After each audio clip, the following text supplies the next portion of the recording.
สวัสดีครับ大家好早个班 apa kabar y hola a todos. We're back. We've had a break for probably a couple of months now, and it was a well-needed break. Believe me, I understand now what it means when they say YouTube burnout. Last year was interesting because I finally decided to really take YouTube seriously. I started around July last year to really put in, and I went for a whole month recording almost every day. And then I tried to find the right rhythm out.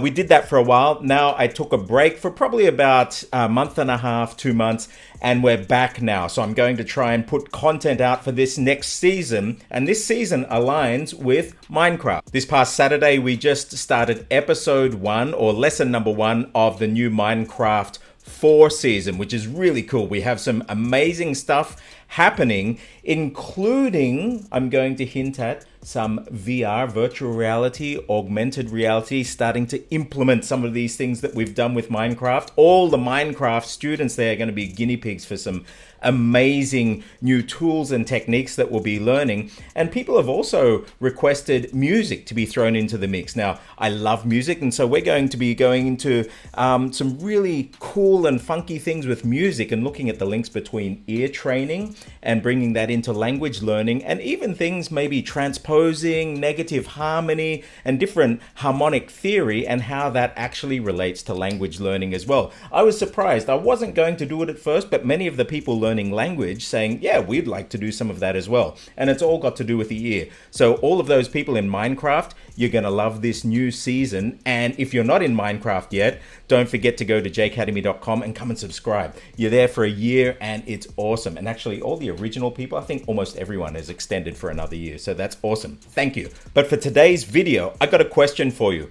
What does it take to learn a language? Do you have time to learn a language? Now, I see a lot of people come to Asia, whether it's Thailand, Vietnam, China, and they may have the intention at first, yeah, I'm going to learn the language. And they put everything in for the first maybe month, 2 months, maybe that's even a little more than what actually happens. And then you see it just dies off and life gets in the way. People start doing their jobs and all of these other things. And language learning goes way down and sometimes just totally dies off. Now it gets worse because some people, they put all of that effort in the first part of arriving in the country, and then that little bit of language they learn in the first couple of weeks in the country, that becomes their language. And I've heard people 5 years, 10 years after living in a country, and they're still using the same language they used in the first month of living there. This is problematic because very often the sounds aren't right, the structures aren't right, they're mispronouncing. But while that language is working its way into their muscles in that first week, 2 weeks, 3 weeks of being in the country, that muscle memory is locked, and all of these bad language practices are just going to stick with them 5 years down the track, 7 years down the track, and make it harder to unlearn. When I ask people, so why don't you learn, or why did you give up? Oh, I just didn't have time. So my question is, what does it take to learn a language? I had an amazing experience these past couple of weeks where I was able to travel overseas for the first time since COVID, and it was fantastic. I jumped at the opportunity. My wife just got a new position in a company here. She's the managing director of a tech company, and her other companies still exist. My daughter's just actually flown over from Australia, and she'll be running those parts of her company while my wife takes this new role. And part of the role for my wife is they have a sister company in Vietnam. And so while she did her orientation with the sister company in Vietnam just recently, I went over and I got some work done. I met with some clients, and I took the opportunity doing what I love best. That's learning language. My Vietnamese is not in the fluent bunch that I have other languages in there. I know a lot about Vietnamese, but I noticed in a lot of the comments about my Vietnamese language videos that you see up on YouTube, I know words and I know structures from my Chinese, from Thai, and sounds and everything, but little nuances in sound between, say, the northern and southern dialects or the central, or just things that happen with articulation and phonology those things I was basing more on my Thai or maybe Chinese. And so I made it an effort this time when I was in Vietnam. I wanted to really focus on pronouncing Vietnamese properly and sound much more Vietnamese when I speak Vietnamese. Now, I went to Ho Chi Minh, and so I thought I would focus on the Ho Chi Minh or the southern version of Vietnamese because I had actually learned more under the northern version. So I was also looking at how I could shift northern to southern and back and forth again. So what I'm going to share with you today is what I did in 3 days in Ho Chi Minh and show you exactly what I did to maximize my time. I knew I had limited time in the city before I got back here to Bangkok. And so this is what I did to learn a language. Now, for those people who are living there, you're so lucky because you have so much more time to do all of this stuff. But this is what I did in those 3 days, and I hope it's an inspiration to you to show you what's possible. So I put this together. This is actually something that we covered in Minecraft this week too. But here, what does it take to learn a language? And this is in Vietnam. So I was there for 3 days. And so, yes, I just mentioned my wife took on this new position. That's their office in Ho Chi Minh there. They have several offices over, and this is her office here in Bangkok. So she's the boss here in Bangkok. And so while she was over there doing that, I thought, awesome, I'm going to hit the streets. Now, the one thing about Vietnam I noticed is it's a reading culture. And people love reading, and there is one street in downtown Ho Chi Minh that is just a book street. They have books after books after books. And so what I did when I arrived, I searched out all the best places for buying books. This came up as top on the list. And so I went down there and I bought books. Books and books and books and books. This is just a few of my books. But you can see there, these are not books just to learn language. These are actually Vietnamese books that Vietnamese people would learn. So I get a balance of the different books. So I want to show you some of the different books. Well, you can see the titles in there. I noticed that the top titles were all things about strategy, how to think faster than the guy next to you or the lady next to you, how to win in business, how to have an agile mindset, all of these things to do with business and thinking. You can see Tony Buzan's mind mapping book. I noticed a very heavy weighting towards these kinds of topics, and also how to get a husband fast. And I don't think that's relevant to me, but that seemed to be a recurring topic in the books that I saw there. But all of these other ones, look at that, how to be a CEO and all of these other things. I want to show you some of my favorite books. So of course I got dictionaries, and so this is actually for Vietnamese people to learn English, but it's Vietnamese, English, English, Vietnamese. So this is an essential. Now this book is fascinating. This is a prison diary by Ho Chi Minh.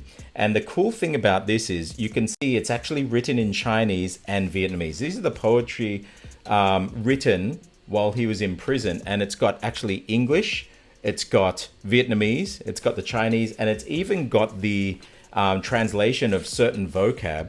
And so what I could do is actually use my Chinese knowledge and use my knowledge of Vietnamese. And then of course they have English in there as well. And so for each one, they will have the Vietnamese, the English translation, and the Chinese translation for every single work in there. And this is amazing for cross-referencing. I could cross-reference vocab. I could cross-reference pronunciation, how sounds shift, and how grammar may shift between, say, Chinese and the Vietnamese. And most cases, if it's shifted, it's going to be more like Thai grammar. But this was fantastic, just something like this. And not only that, this gives you a very good cultural insight into the thinking of Vietnamese people and to the culture and stuff that Vietnamese kids may learn at school. So books like this kill many birds just with the one book. So this is fantastic. Another really good technique to learn languages is learn a new language through a language that you know, or vice versa. And so what I got here was a book teaching Vietnamese people to speak Lao. Though I can read Lao, of course. And so through looking at the Lao, there's no English in there. I was doing it basically in reverse, and I can learn my Vietnamese and structures there that may be in these books that are not found in the books that teach via English. So I find that books teaching things like Thai, Lao, Chinese from Vietnamese to those languages, you actually get different language structures than books that have been designed for English speakers learning Vietnamese. So I picked up a bunch of books like that going through different languages. I also got one from Thai and also in Chinese. So speaking of which, this is one learning Thai. And the cool thing about these, they come with CDs now. Who's got a CD player these days? But again, I can actually look through these books and learn Vietnamese via the Thai, which I already know. And so you basically reverse engineer the language lessons, which are great. Now, this is one of my favorites. This Luyện Viết, Chữ Hán. So this is basically a book on how to write Chinese and also chữ nôm characters for Vietnamese people, for native Vietnamese speakers. And the cool thing about it, you may have seen my video on how to develop an adult style or 形书 version of Chinese. This actually goes into the science of it, but looks at it through Vietnamese and describes it in Vietnamese. And so you've got like basic structures on how to write, stroke order, but you're getting not only the Chinese pronunciation, but you're also getting Vietnamese pronunciations for all of these words. And this book, it looks like they've gotten a whole bunch of books that are out there or studies and just copied and pasted them in together, which is actually cool by me. And you also get different handwriting forms of the characters and like really things like this. This is what I spoke about in my video, talking about actually getting that kick into your hand when you're doing this na stroke in Chinese. They actually talk about it here. And so one, this is awesome for actually developing a fluid handwriting style in Chinese or chữ nôm if you're writing Vietnamese. But because I know that, I can read how they explain this kind of stuff in Vietnamese, which gives you really cool vocabulary. Then you get different handwriting styles in these Chinese characters. And then it actually talks, okay, these are the brush styles and the brush strokes. If you haven't seen this when you're using a brush, it's really cool because these pictures will tell you how to work the muscles in your hand as well and the stroke order, because sometimes the stroke order for these brush versions are different. Then you've got these, and so these are all old texts in Chinese, and they have the Vietnamese translations, more text. And you've also got Vietnamese references for these 行书 and 草书 versions, so the cursive style writing. And then, again, it's describing different strokes. So all of the stuff that I spoke about in that video, how to develop an adult style of Chinese handwriting, it's actually explained in here quite well. And the cool thing is that it's explained in Vietnamese. And they also talk about many of the shifts, the sound shifts, and the grammar shift between Vietnamese and Chinese, because it's teaching Vietnamese people how to read the older Chinese text, which is really cool. And basically something like this you'll never really get in English, because most English speakers who are learning Vietnamese aren't really interested in the Chinese over there. They just want to speak Vietnamese. So these kinds of books where you can reverse engineer the language are awesome. And I just sat there, I was buying books, I was reading books, and I had a blast. And so there were the books, but not only were the books, every time that I went into a supermarket or a 7-Eleven, I'd be taking little snapshots of the products. What I found that in the beginning, I was speaking Vietnamese with a more northern accent, but a more northern Chinese accent too. So for example, if you have an N or an NG at the end of a word, so say in the word for not, hong, it's spelled K-H-O with a hat, N-G. And so I would naturally say hong, because in Chinese it's from the word kong, and I'm used to this NG at the end. But actually when Vietnamese say this, their throat closes, but they also say like an M. So it's hong. And so I found in the beginning when I was asking for things in Vietnamese, people weren't understanding, and sometimes I would get the wrong thing. So my way of getting around that, I would go into supermarkets and take photos of the milk or things that I might want to buy. Here, okay, there's pads and tampons there. Maybe I want to buy them. But I'd be taking photos of everything and seeing how in Vietnamese language, in marketing language, they explain things, they describe things, what things are called. I'd be studying those in my hotel room, and then I'd practice putting them into real sentences. And then when I go back to buy the stuff, I'd see if it worked. And I noticed just in the space of a couple of days, the way that I was able to order food, the way that I was able to interact with people at convenience stores got much, much better. It was much more fluent, much more natural. Now, I also had a secret weapon that I'll show you in a moment. Okay, day 2, more books. But one thing I wanted to show you here that's in line with what I mentioned about the 7-Elevens and the convenience stores not only would I read the books, but also read the signs. So I would be taking photos of signs and going and practicing it. And so the other good thing about typing in Vietnamese is actually really easy if you use the telex input method. And so as I was reading these words, if I didn't know them, I would have like my Google Translate and I'd practice just quickly typing them. Or I could put it on speech to text and see if my pronunciation was being recognized and aligning with this. And so that was another good check to see if my pronunciation was on point or not. And if the speech to text wasn't recognizing the way I was saying stuff, I knew I had to tweak it. And so in looking at these signs and seeing if I could read it in or type it in and get the response, I was learning vocabulary and I was also correcting my pronunciation. Now, this is the awesome thing about Saigon. There are so many nationalities there. So not only did I get to practice Vietnamese, I also got to practice other languages like Danish and Chinese, actually Cantonese. So many Cantonese speakers there. I went to several Chinese restaurants and I found that I could speak Cantonese with the wait staff, or many of the wait staff in these restaurants as well, which is pretty cool. But you have a Danish house there, you can go and speak Danish. Book cafes. Now, this is cool for two reasons. One, because it's book cafes, people are just sitting there reading books. So one thing you could do is go in there, strike up a conversation, or just sit there and just read the books that you've just bought around the place. But the other thing there is I was listening to language around me, hearing how people spoke. In these cafes, actually, many people were having meetings. They were doing studying for university, for school, or for actually their place of employment. And so there were these amazing conversations going on, and there were people ordering coffee and food here, which again, I'll show you my secret weapon, but I can tell you, I spent a lot of time in cafes.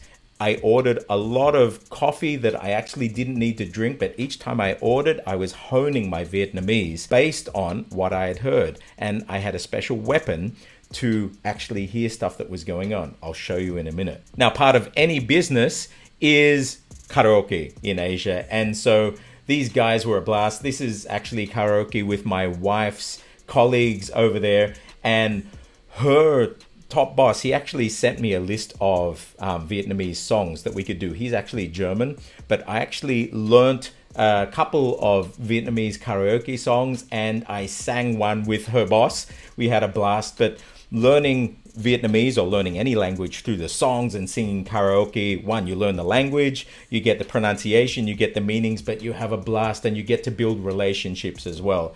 And so karaoke is a great way of learning the language. Now, one common thread that happened throughout the 3 days that I was there, everything was about reconnaissance. It's one thing to just go out and try and speak the language, but I don't want to speak the wrong language. I mentioned that a lot of people, when they come to a country, they'll just jump in and they'll start speaking. And what happens is they're ironing these patterns into their muscles that sometimes don't come out in a lifetime. And you'll hear people speaking 5 years on that have the same pronunciation mistakes that they had in the first week of landing in that country. And so I use reconnaissance a lot. I love this yomi. It's rice yogurt. It's really cool. But so this is just an example of another cafe.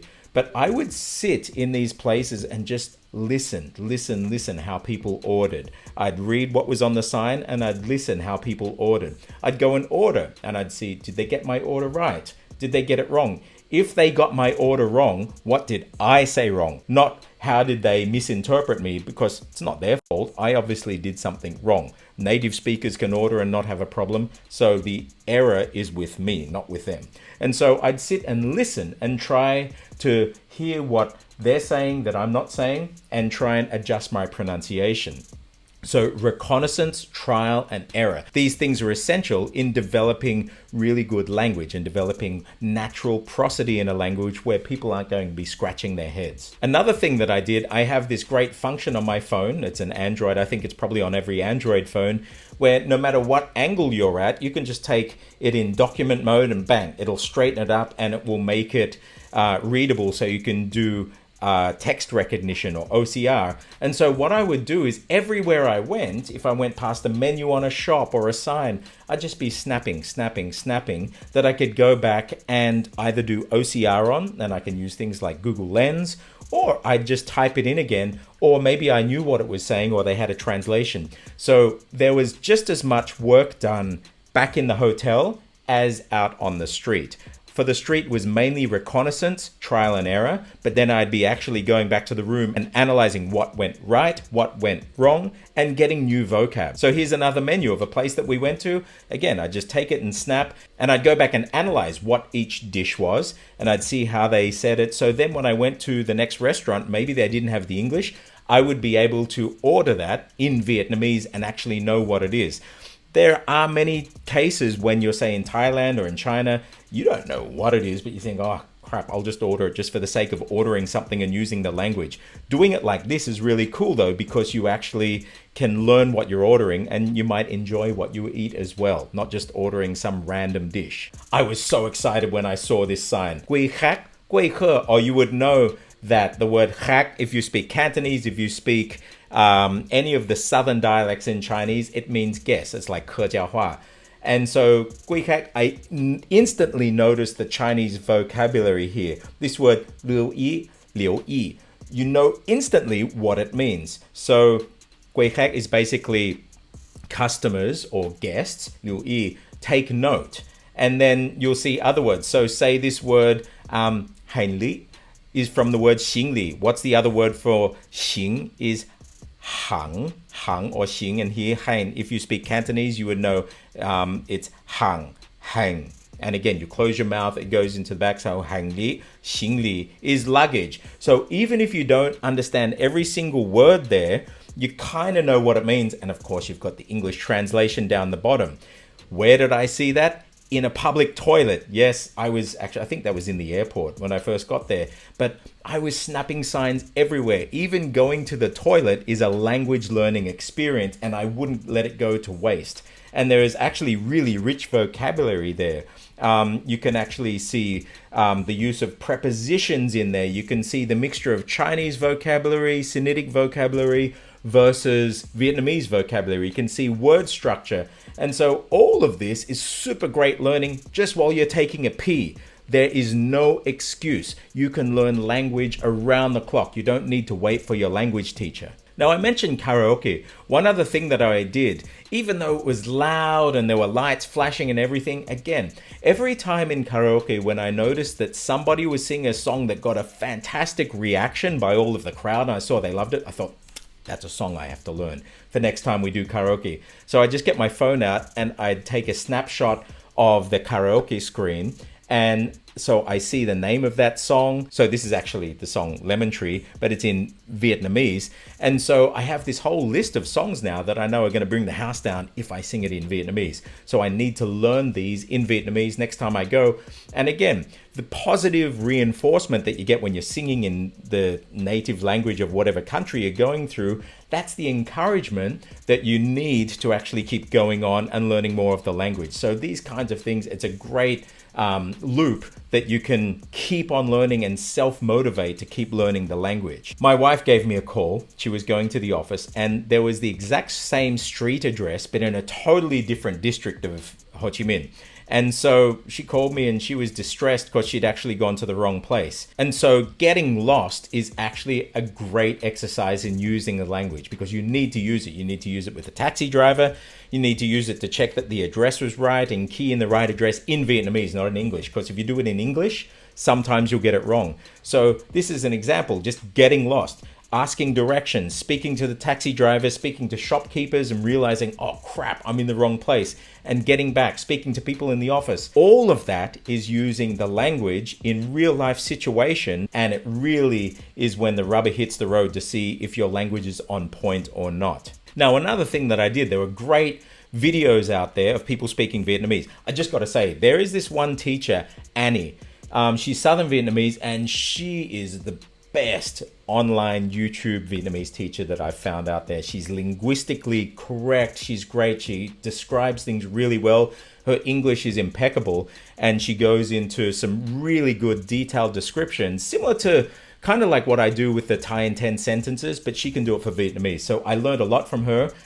And you get videos like this. So this guy, the older guy, there's an Aussie guy who speaks fluent Vietnamese. He's been there since the 90s. And he's speaking with this younger guy. I think he's Swiss or German, just learning Vietnamese. And so what I did is I started listening to them speak Vietnamese, and then I was able to also read the subtitles. But not only did I listen, I took screenshots of every single sentence they said, and I went through OCR'd them and put them into a Google Sheets so that I had references. So just like I've got the Thai in 10 sentences from David Martin's 4,000, now 5,000 odd Thai sentences, I was building up sentence vocabulary from this discussion and actually seeing how the Aussie guy and the Vietnamese, he had a Vietnamese partner, how she was correcting the learner of Vietnamese. This is like gold. And so I just thought I'd take a screenshot of my phone there. I took every single sentence in that discussion they had and sat back in my hotel room and typed it out again in Vietnamese, in English, and then practiced saying it and then listening back to the video clip again so that I could get the Vietnamese that they were using and hear these structures that maybe you won't get in the books. There is no excuse. There is so much opportunity out there to learn the language. You just have to use what's there to get as much as you can and milk every second that you had. I only had 3 days. And so these 3 days, I just milked every bit of non-working time that I could. Now, I actually milked working time as well. When I was walking around, when I was talking to people, I would be typing stuff in as well. And I see this "doi ji." So this word "ji" I know is "zhi" from Chinese. And so then I would look for different permutations of using those patterns. So "doi" I know means I, and then so I would start actually shifting the pronouns out. Maybe I'm "ein" for older brother, or "em" if you're younger, or different ones like that. And then "ji," I was seeing how it compares to Thai, how it compares to Chinese, because I know the Chinese word here. And then "tim." So I actually know this from Cantonese. These are similar words.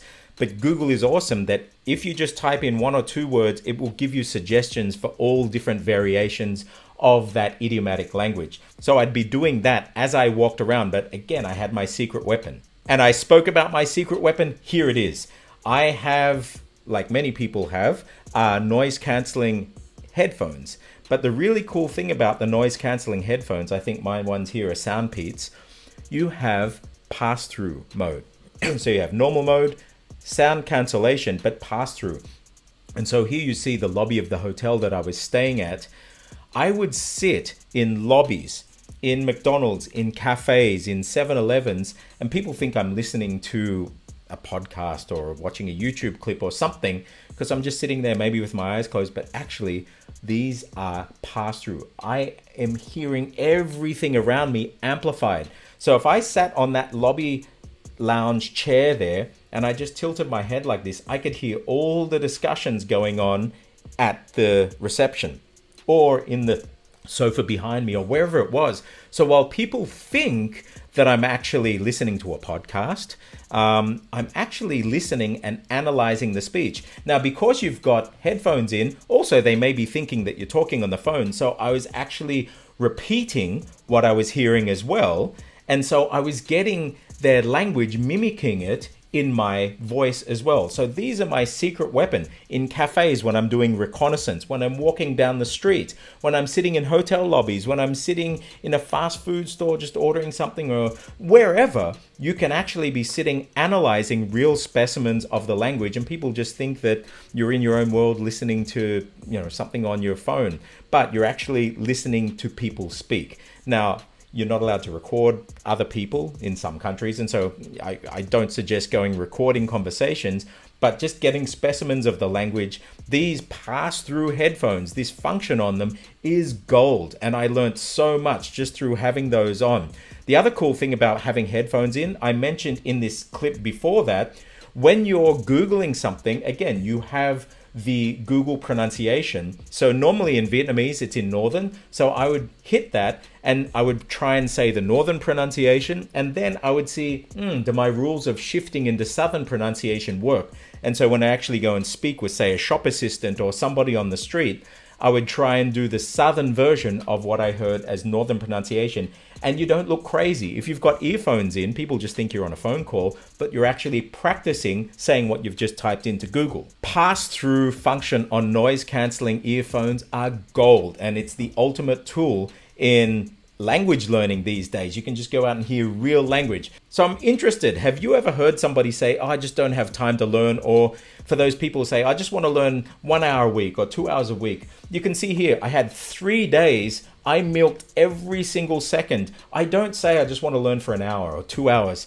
I try and make it so my environment, even when I'm working, even when you're with the colleagues or doing whatever, everything is teaching me around the clock. And to this point that you're doing it so much, you end up dreaming stuff that you experience throughout the day as well. So even learning in your sleep, I'm not saying that you can actually command that, but I found that I was actually dreaming about this kind of stuff as well. So it's awesome. This is what I did in 3 days to learn a language. What can you do in a short amount of time to learn a language? Are you doing enough? Is there anything more that you can do?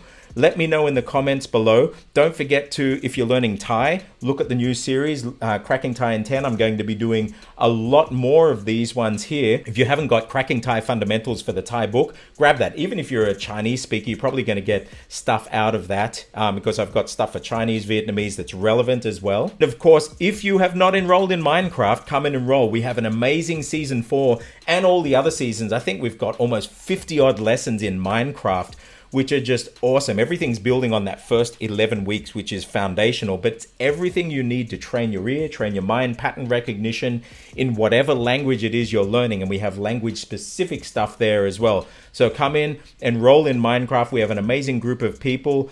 Don't forget to like, subscribe. I'm Stuart J. Raj. I'll see you on the other side.